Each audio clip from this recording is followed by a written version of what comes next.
5 years ago, you controlled the destiny of thousands of souls in Sun and Shadow. But the choice you make today shall define the fate of every living thing in Eora.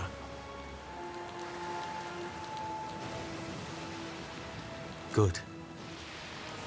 Whatever happens, know that I wouldn't trade our journey together for anything. I trust you'll make the right decision.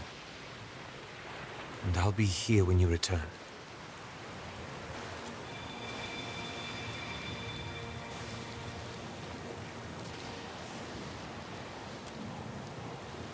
So, here we stand on Lost Ukaizo. My parents gave me an earful about the horizon-spanning beaches and towers reaching beyond the stars. All I can see is good folk tussling over a wasteland. Time to confront Aethys, hopefully for the last time. You know what you're doing?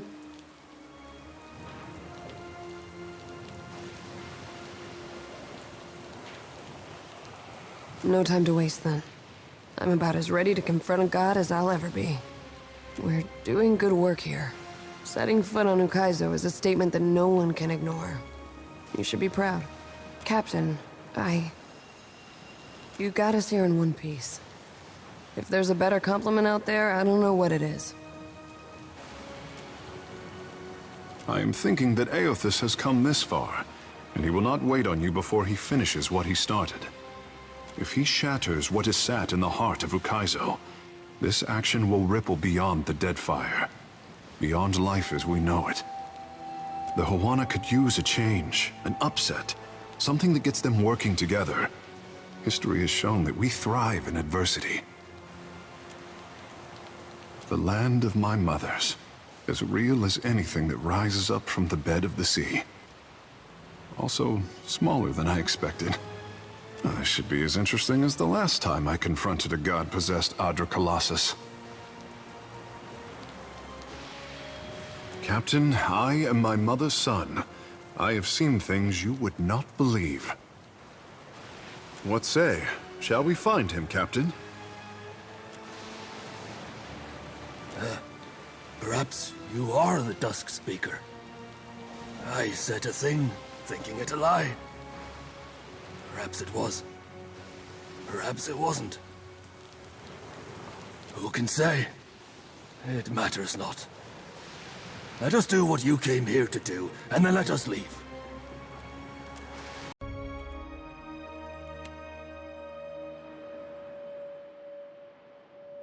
You descend into the ancient winding streets of Ukaizo.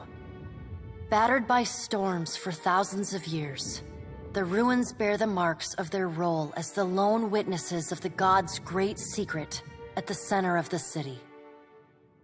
The houses and boulevards are pierced by great spears of luminous Adra. There are no ashen bodies, no birds, no sign or sound of any life. But with every step, the rhythmic pounding in the distance draws nearer. Soon, you can feel the vibration traveling up your spine. As you approach the center of the city, the weathered architecture gives way to more luminous Adra, piercing the ruins, eventually overtaking them entirely. Cresting the top of a fallen tower, you finally get a clear view of Aethys. He stands, legs astride, next to a great stone monument ringed with 11 cavernous alcoves.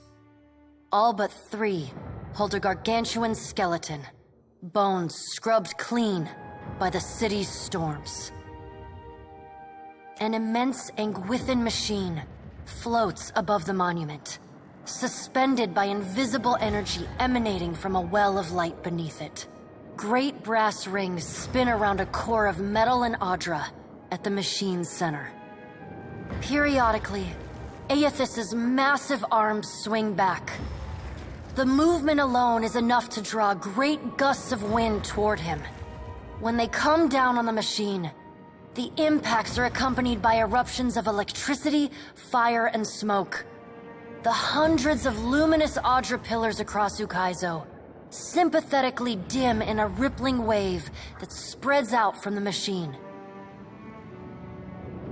The only safe route to the god is a steep ascent along a monstrous pillar of luminous Audra. Intertwined with fragments of Ukaizo's ruins that it has carried through the centuries. The pillar bends in a long arc, towering above the machine. The pillar levels out near Aethys's head, a silent observer to the destruction of the machine it has grown beside over thousands of years.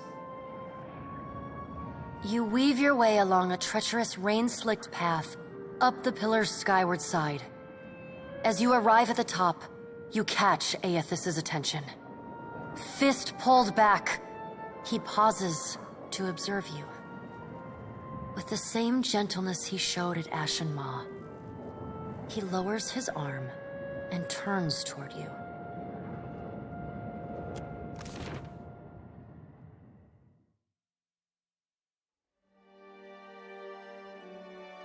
Strange to see Ukaizo in this way.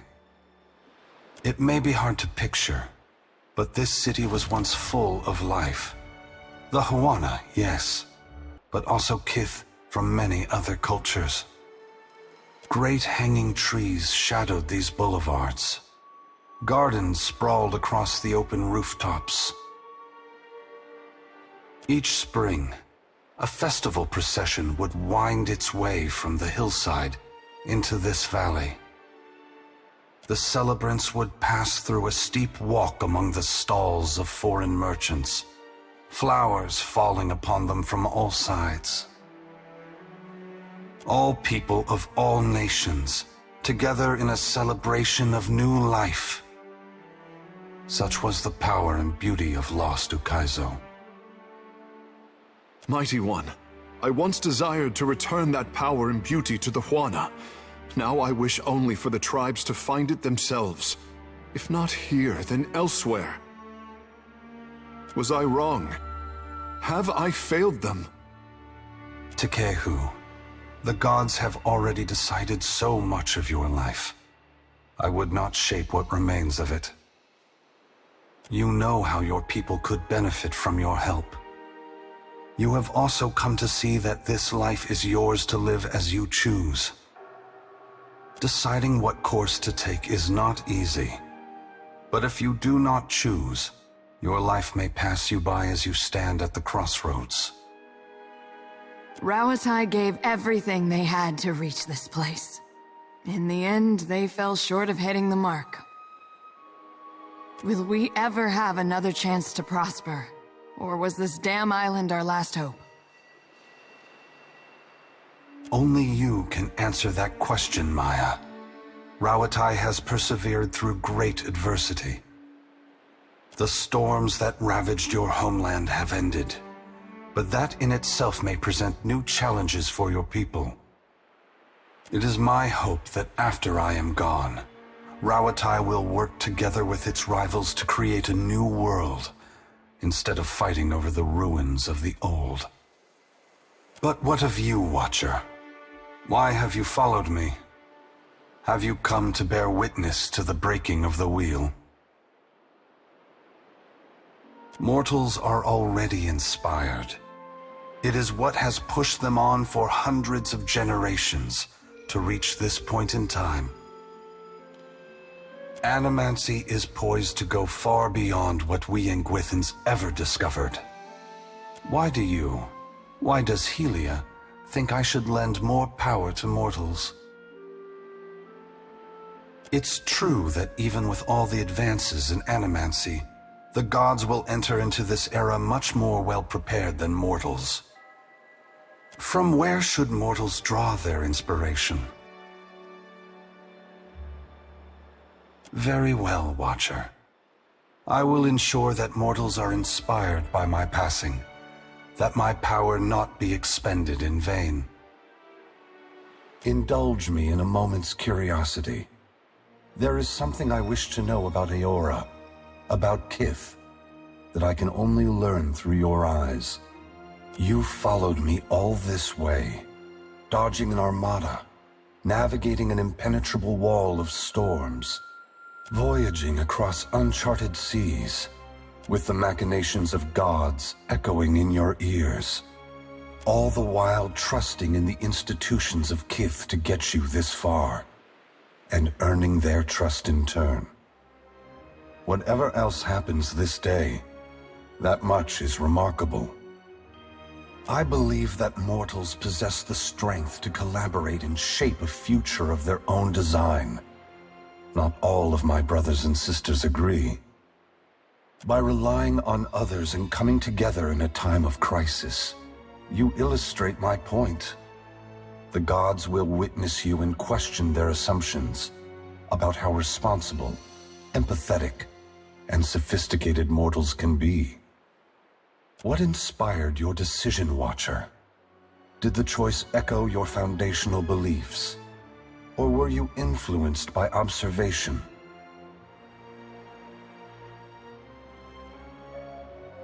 I thank you for your perspective.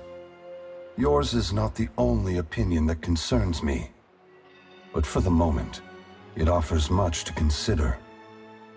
All I ever wanted for mortals was growth, transformation. Once, my brothers and sisters shared this goal. Some have forgotten themselves, giving into fatalism or tyranny. Others have succumbed to apathy. It brings me great sorrow that crisis is the only way to set the future in motion.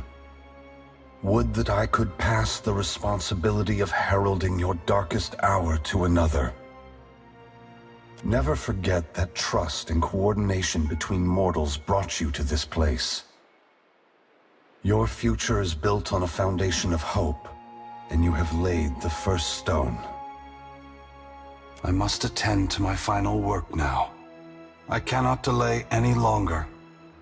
You have carried a heavy burden across the Deadfire, Watcher. Before I go, I would rid you of it.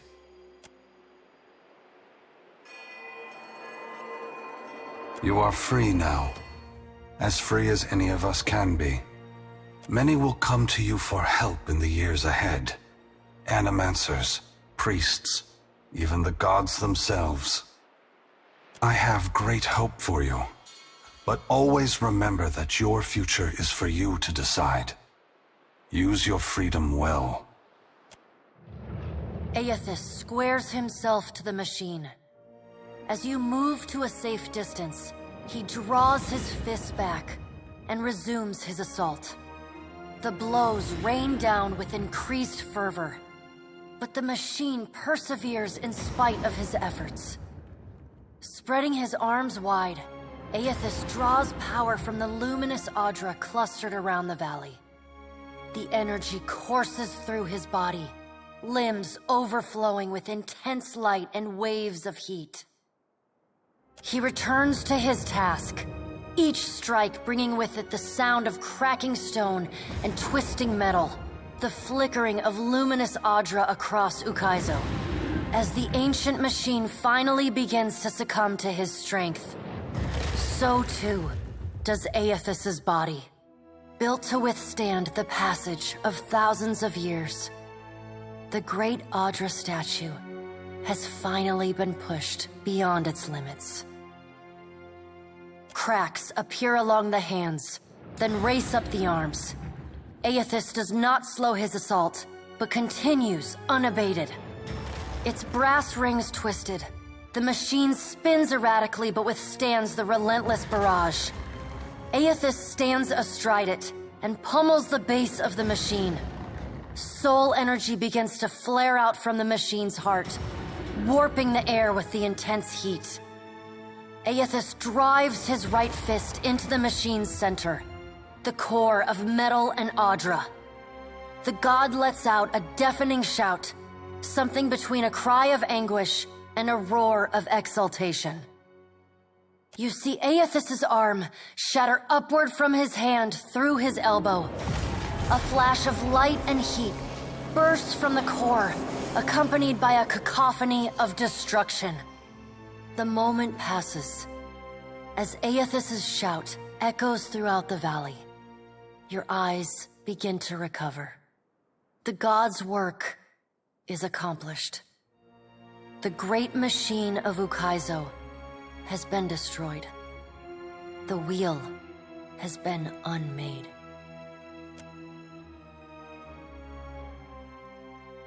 As Aethys' voice fades, the enormity of what you've accomplished sinks in. You have confronted a god. You have rediscovered the ancient city where the wheel was forged, and you have seen the wheel shattered. What comes next is uncertain, but already the legend spreads of the Watcher who survived Andra's mortar and stood toe-to-toe with Aethys. On your recommendation, Aethys disperses his essence, and that of the thousands of souls within him, to centers of knowledge and learning around the world. Animancers, engineers, wizards, and scholars of all stripes make astounding breakthroughs in understanding and harnessing the phenomena that govern Eora. While some of these developments prove beneficial to Kith, others are decidedly less so. But such is the price of innovation. What remains to be seen is how, indeed whether, they will restore the cycle Aethys has broken. After the battle, Aldi sends her fleet from Ukaizo. Her first and last act as Lady of the Ancient City is to reactivate the storms from Andra's spire. Her work done, she departs in the floating hangman. She determines that none shall control the power of Ukaizo. Under her, the Principe shall remain a lawless, rootless pirate band, and Deadfire shall remain free for any with the will to make their way in it. As the rise in piracy makes operations in Deadfire ever more costly, the Consuelo Mea Compressa votes to scale back the Valian Trading Company's presence. Luminous Adra and Animancy Research remain valuable enterprises, but the company can no longer afford to seek dominance in the region. The Royal Deadfire Company makes a final attempt to seize Ukaizo using an innovation of its own. A ship that submerges itself beneath the waves and storms. It is not, however, immune to the magically charged barrels that Aldi's ships drop into the water. After an embarrassing defeat, the Royal Deadfire Company consolidates its forces in the archipelago and limits its ambitions to a handful of well-guarded plantations. The storms of Rauatai rage on, and its people muddle through with the same tenacity that has served them for millennia. Demoralized by the loss of Ukaizo, the Huana tribes fragment further. All of Queen Onikaza's work to unify her people falls apart, and foreign traders openly flout the decrees of the Kahanga crown. The mysterious deaths of Governor Clario and Storm Speaker Ikawa provoke hostilities between the Valian settlers and the Huawan residents. What starts with angry words escalates to retaliatory killings as each side blames the other. By the time anyone bothers to question the strange coincidences surrounding their deaths, including reports of a cloaked Omawi woman seen in both the port and the village, both sides have gone too far to turn back. As the conflict tears both the village and the town apart, many people, Huana and Valian alike, drift away in search of other opportunities. Many find themselves among the newly empowered Principe. After the violence they've already seen, piracy doesn't seem so bad. As the balance of power changes in Deadfire, so too does Nekataka transform.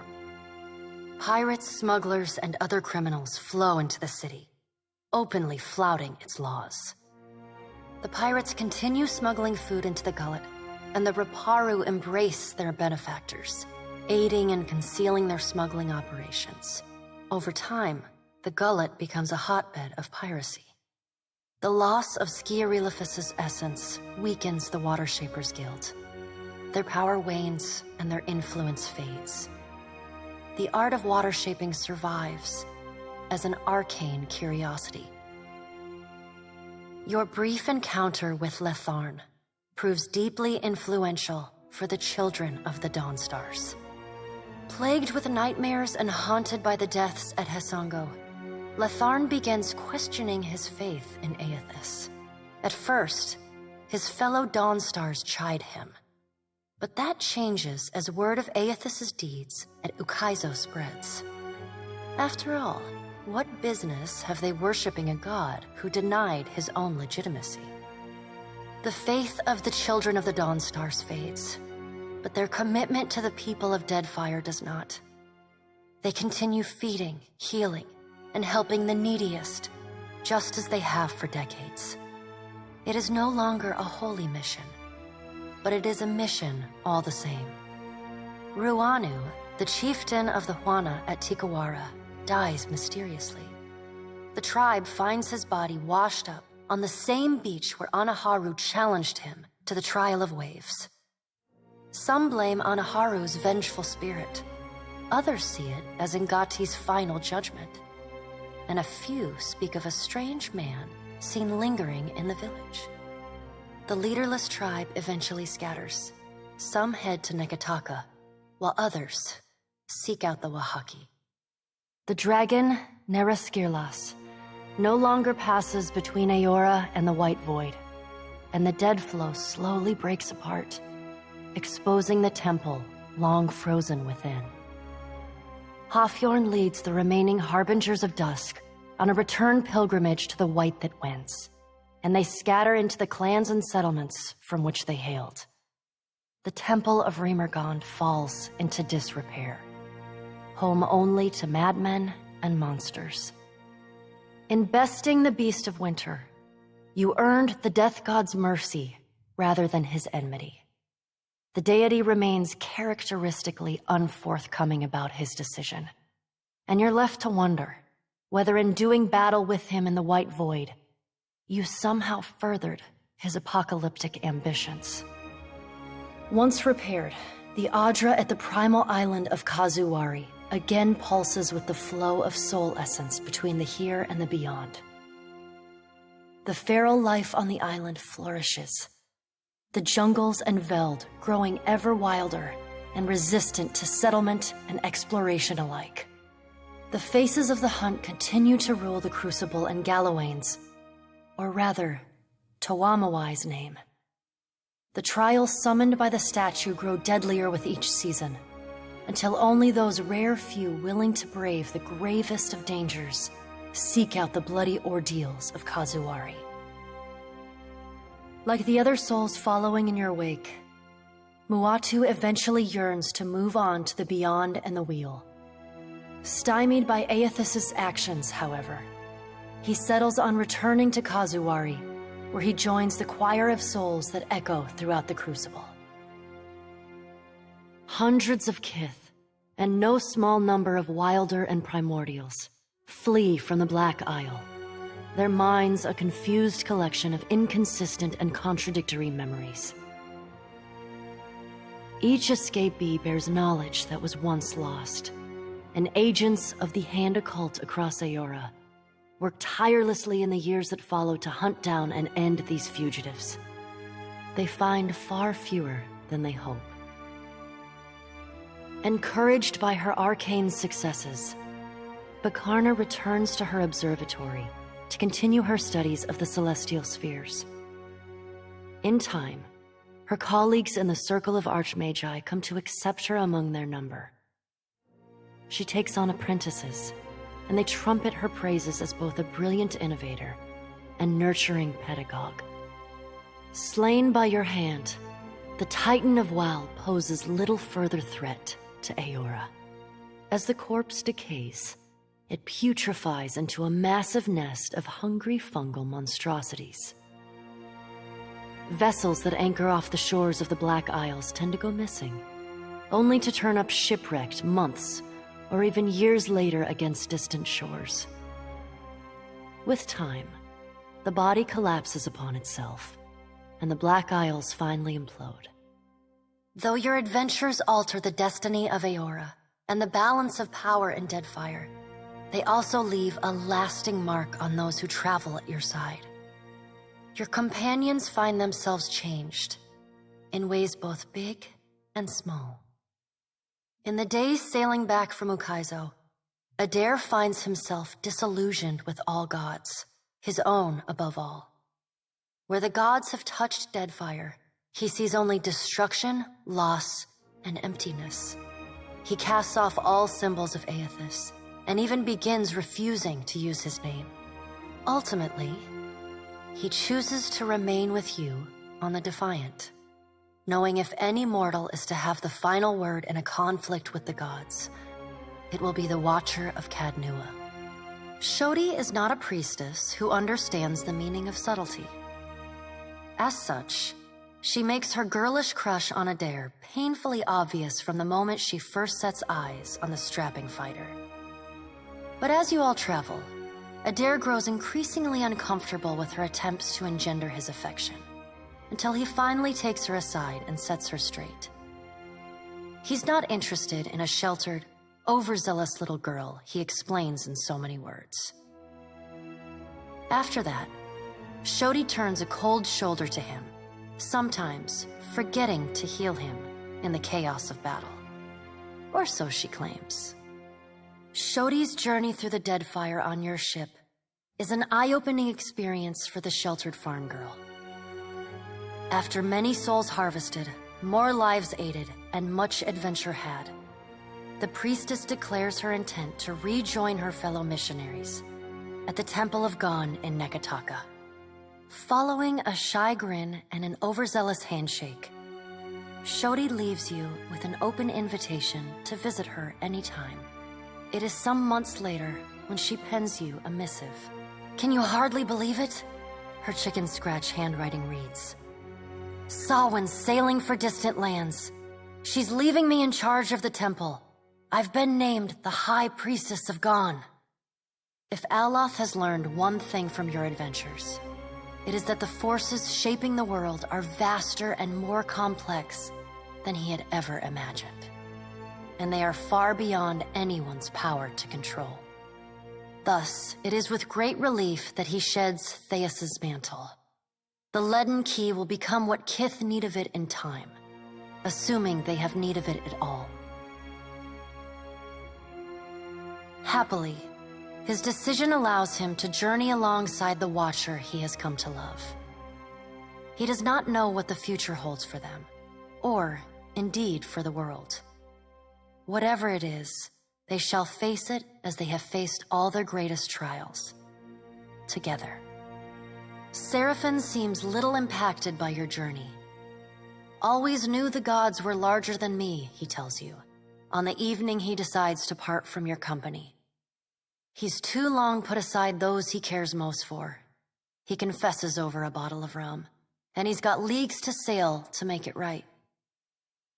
The following morning, he's gone, leaving only a crude stick figure rendering of Aethys, scrawled into the hull to mark his passage. After reporting back to her superiors for the Watcher's actions against the Valian Trading Company, Pallegina is rewarded with reassignment home to the Valian Republics. She spends the next several years as the head of the household guard for the Duke of Anchenze. In this role, she is often lauded for her courage and loyalty.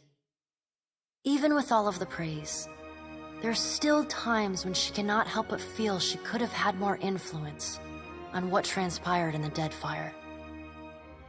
Despite her good fortunes in the Deadfire, Pallegina mourns the loss of Jackalow for years. She curses herself for not finding her friend sooner, for not protecting him from Captain Tutzadl and his crew.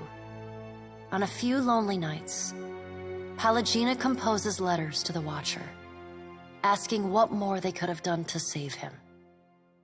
They are never sent. Time away from the Navy gives Maya Rua some perspective on how Rauatai conducted the Deadfire occupation. No sooner does she return to active duty than she voices her frustrations over some of the more underhanded tactics she witnessed and carried out in the name of the homeland. Her voice carries all the way to the Ranganui, who reminds his admirals that battles are won by superior tactics, but war is a battle of precedent. And winning is not always a victory. The people listen. Though Maya's covert assignment in the Deadfire is considered a success, few claim knowledge of it or openly congratulate her. She receives no praise beyond knowing glances or the occasional raised tankard from her countrymen. She never responds. she looks forward to seeing her brother again. So does Ashiza. Takedu distances himself from the problems of the Deadfire, giving the tribes a reprieve from godlike omens. Ngati's silence speaks volumes. The Huana grow to rely on each other, paving a new way forward divorced from their traditions. Soon after his departure from Neketaka, sailors report of mountainous water sculptures rising from the open sea, entrancing and salacious. These works are celebrated everywhere, from the brothel to the palace, though the identity of the artist remains an open question. Your farewell is short and cordial. Nothing further needs to be said, and you wish each other well. Takedu does not look back. The sea feels restless in his absence. Great changes are at work in Deadfire and the world beyond, but the storms of Andra's mortar rage on. Whatever salvation Kith achieve will be hard-won, but it will be the deliverance of their own choosing. As the Watcher of Cadnua and the former Herald of Bareth, you return to your ship and begin the long journey home. You hope for calm weather.